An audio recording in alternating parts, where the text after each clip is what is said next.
விஜயிடம் கதை சொல்லும்போது வளர்ப்பு தந்தையான சிவன் கேரக்டரில் யார் நடித்தால் நன்றாக இருக்கும் என்பதை நான் உண்மையாக யோசிக்கவே இல்லை. கதையை சொல்லி முடித்ததும் சிவன் கேரக்டர் ரொம்ப பவர்ஃபுல்லாக இருக்கு, யாரை தேர்வு செய்கிறதா இருக்கீங்க என்று அவராக கேட்டார். அப்போது அவரிடம் இன்னும் நான் யோசிக்கலண்ண என்றேன். கேரக்டர் எழுதின உங்களுக்கு தான் காஸ்ட் பிடிப்படும், யோசிங்க என்றார். அப்போது சிவன் கதாபாத்திரத்தை திரும்ப திரும்ப ஓட்டி பார்த்தபோது லலேட்டன் சார் மனதில் வந்து உட்கார்ந்து கொண்டார்.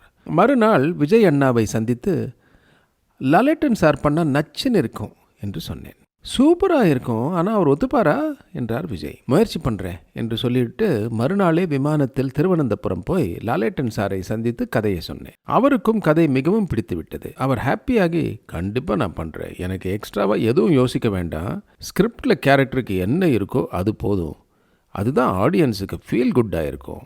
பட் விஜய் பெரிய ஸ்டார், அவருக்கு பண்ண வேண்டிய மாஸ் ட்ரீட்மெண்ட்டில் எந்த காம்ப்ரமைஸும் பண்ணிடாதீங்க என்றார்.